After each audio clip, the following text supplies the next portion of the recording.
A Tale of Two Cities by Charles Dickens. Book the Second, The Golden Thread. Chapter 15. Knitting.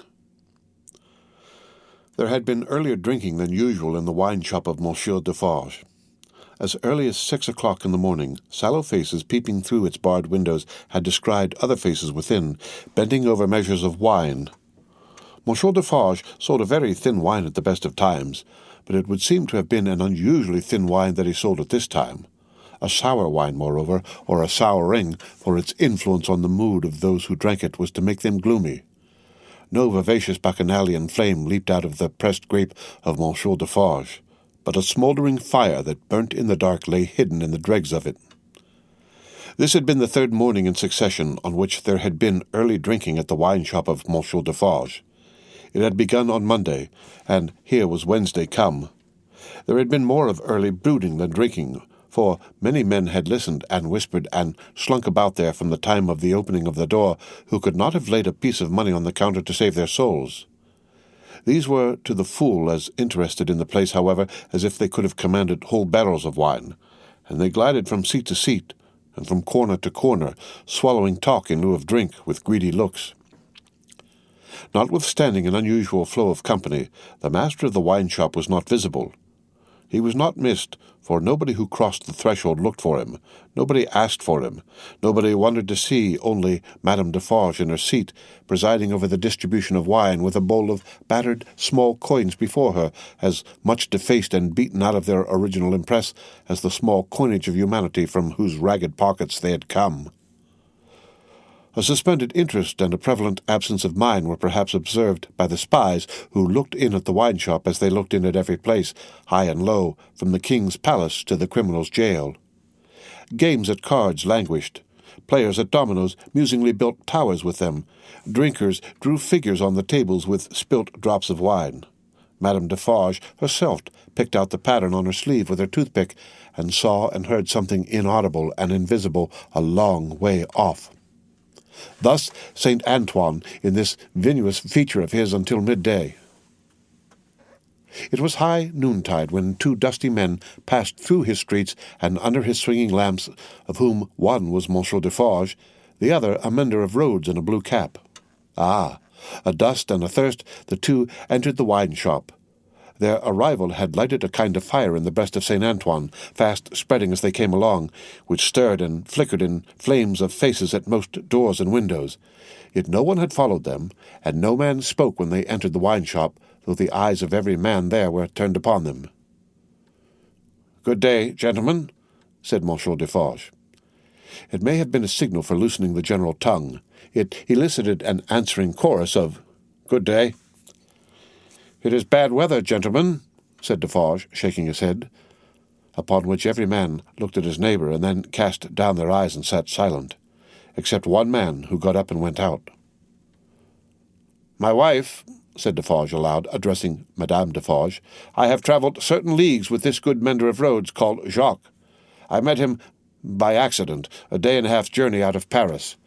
He is a good child, this mender of roads called Jacques. Give him to drink, my wife." A second man got up and went out. Madame Defarge set wine before the mender of roads called Jacques, who doffed his blue cap to the company and drank. In the breast of his blouse he carried some coarse black bread. He ate of this between whiles, and sat munching and drinking near Madame Defarge's counter. A third man got up and went out. Defarge refreshed himself with a draught of wine, but he took less than was given to the stranger, as being himself a man to whom it was no rarity, and stood waiting until the countryman had made his breakfast. He looked at no one present, and no one now looked at him, not even Madame Defarge, who had taken up her knitting and was at work. "Have you finished your repast, friend?" he asked in due season. "Yes, thank you." "Come, then, you shall see the apartment that I told you occupy. It will suit you to a marvel." Out of the wine-shop into the street, out of the street into a courtyard, out of the courtyard up a steep staircase, out of the staircase into a garret. Formerly the garret where a white-haired man sat on a low bench, stooping forward and very busy making shoes. No white-haired man was there now, but the three men were there who had gone out of the wine-shop singly, and between them and the white-haired man afar off was the one small link that they had once looked in at him through the chinks in the wall. Defarge closed the door carefully and spoke in a subdued voice. "Jacques 1, Jacques 2, Jacques 3. This is the witness encountered by appointment by me, Jacques 4.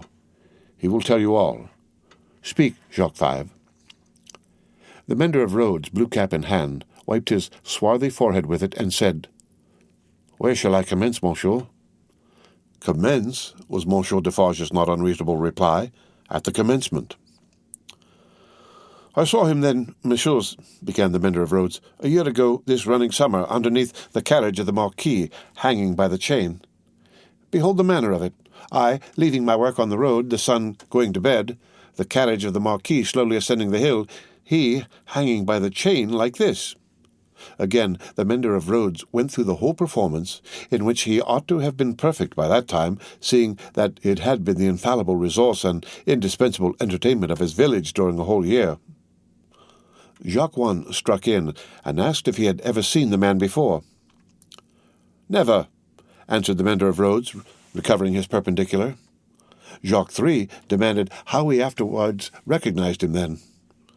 "By his tall figure," said the mender of roads softly and with his finger at his nose. "When Monsieur the Marquis demands that evening, say, what is he like? I make response, tall as a spectre." "You should have said short as a dwarf," returned Jacques 2. "But what did I know? The deed was not then accomplished, neither did he confide in me. Observe, under those circumstances even, I do not offer my testimony. Monsieur the Marquis indicates me with his finger standing near our little fountain and says to me, 'Bring that rascal.' My faith, messieurs, I offer nothing." "He is right there, Jacques," murmured Defarge to him who had interrupted. "Go on." "Good," said the mender of roads, with an air of mystery. "The tall man is lost, and he is sought. How many months? 9, 10, 11? "No matter the number," said Defarge. "He is well hidden. But at last he is unluckily found. Go on." "I am again at work upon the hillside, and the sun is again about to go to bed. I am collecting my tools to descend to my cottage down in the village below, where it is already dark, when I raise my eyes and see coming over the hill 6 soldiers. In the midst of them is a tall man with his arms bound, tied to his sides, like this." With the aid of his indispensable cap, he represented a man with his elbows bound fast at his hips with cords that were knotted beside him. "I stand aside, messieurs, by my heap of stones to see the soldiers and their prisoner pass, for it is a solitary road that, where any spectacle is well worth looking at, and at first as they approach I see no more than that they are 6 soldiers with a tall man bound, and that they are almost black to my sight, except on the side of the sun going to bed, where they have a red edge, messieurs. Also, I see that their long shadows are on the hollow ridge on the opposite side of the road, and are on the hill above it, and are like the shadows of giants. Also, I see that they are covered with dust, and that the dust moves with them as they come, tramp, tramp. But when they advance quite near to me, I recognize the tall man, and he recognizes me. But he would be well content to precipitate himself over the hillside once again, as on the evening when he and I first encountered close to the same spot." He described it as if he were there, and it was evident that he saw it vividly. Perhaps he had not seen much in his life. "I do not show the soldiers that I recognize the tall man. He does not show the soldiers that he recognizes me. We do it, and we know it with our eyes." "Come on," says the chief of that company, pointing to the village. "Bring him fast to his tomb." And they bring him faster. I follow. His arms are swelled because of being bound so tight. His wooden shoes are large and clumsy, and he is lame.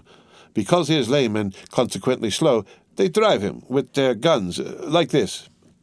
He imitated the action of a man's being impelled forward by the butt ends of muskets. "As they descend the hill like madmen, running a race, he falls. They laugh and pick him up again. His face is bleeding and covered with dust, but he cannot touch it. Thereupon they laugh again. They bring him into the village. All the village runs to look. They take him past the mill and up to the prison. All the village sees the prison gate open in the darkness of the night, and swallow him, like this." He opened his mouth as wide as he could, and shut it with a sounding snap of his teeth. Observant of his unwillingness to mar the effect by opening it again, Defarge said, "Go on, Jacques." "All the village," pursued the mender of roads on tiptoe and in a low voice, "withdraws. All the village whispers by the fountain. All the village sleeps. All the village dreams of that unhappy one within the locks and bars of the prison on the crag, and never to come out of it except to perish. In the morning, with my tools upon my shoulder, eating my morsel of black bread as I go, I make a circuit by the prison on my way to my work. There I see him, high up behind the bars of a lofty iron cage, bloody and dusty as last night, looking through. He has no hand free to wave to me. I dare not call to him. He regards me like a dead man." Defarge and the three glanced darkly at one another. The looks of all of them were dark, repressed, and revengeful as they listened to the countryman's story. The manner of all of them, while it was secret, was authoritative too. They had the air of a rough tribunal. Jacques 1 and 2 sitting on the old pallet bed, each with his chin resting on his hand and his eyes intent on the road-mender. Jacques 3 equally intent on one knee behind them, with his agitated hand always gliding over the network of fine nerves about his mouth and nose. Defarge standing between them and the narrator, whom he had stationed in the light of the window by turns, looking from him to them, and from them to him. "Go on, Jacques," said Defarge. "He remains up there in his iron cage some days.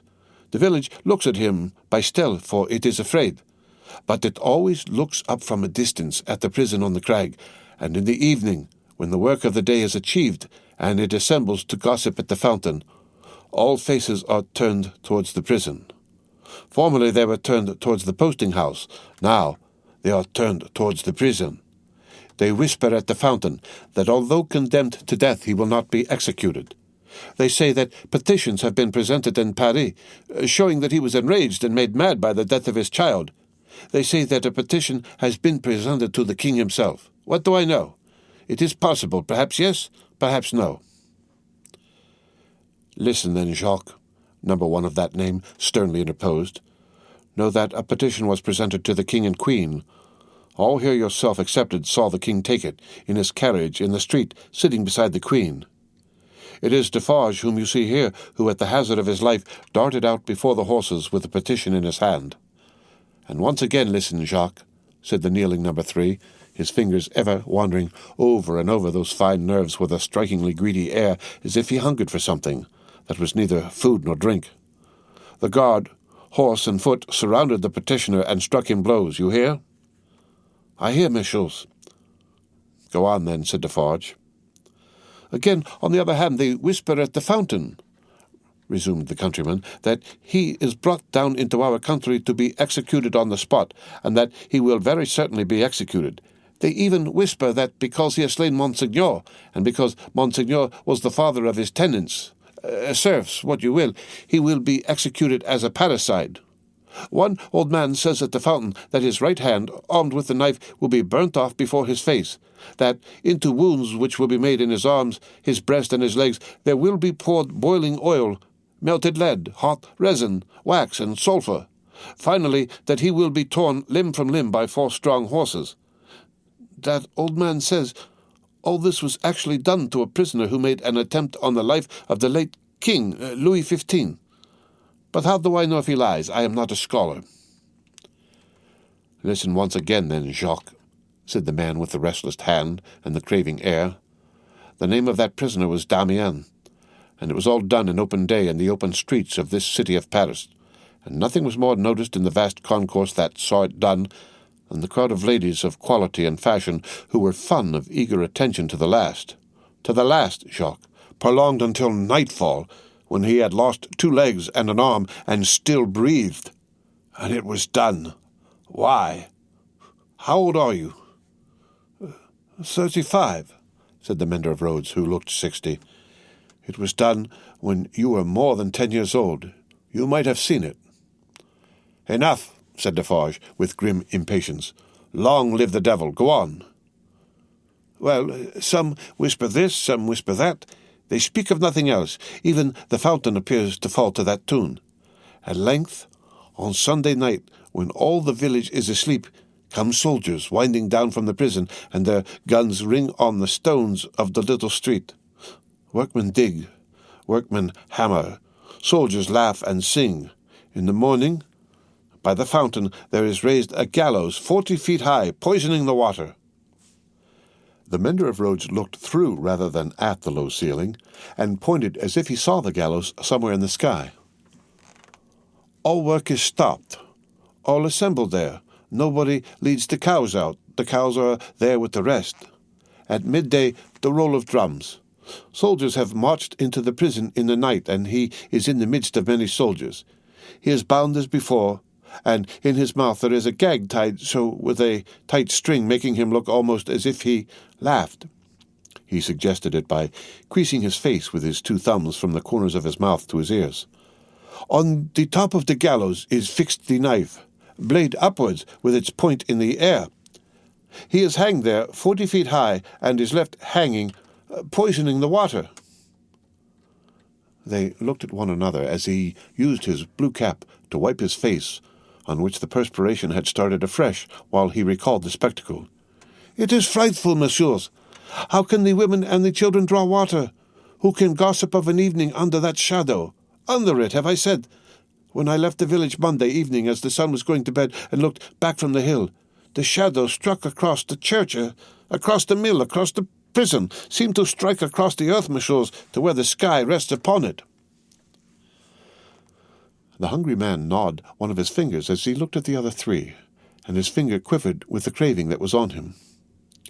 "That's all, messieurs. I left at sunset as I had been warned to do, and I walked on that night and half next day until I met, as I was warned I should, this comrade. With him I came on, now riding and now walking through the rest of yesterday and through last night, and here you see me." After a gloomy silence, the first Jacques said, "Good.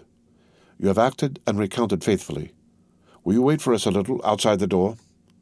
"Very willingly," said the mender of roads, whom Defarge escorted to the top of the stairs, and, leaving seated there, returned. The 3 had risen, and their heads were together when he came back to the garret. "How say you, Jacques?" demanded number 1. "To be registered?" "To be registered as doomed to destruction," returned Defarge. "Magnificent," croaked the man with the craving. "The chateau and all the race?" inquired the first. "The chateau and all the race," returned Defarge. "Extermination." The hungry man repeated in a rapturous croak, "Magnificent," and began gnawing another finger. "Are you sure," asked Jacques II of Defarge, "that no embarrassment can arise from our manner of keeping the register?" "Without doubt it is safe, for no one beyond ourselves can decipher it. But shall we always be able to decipher it? Or I ought to say, will she?"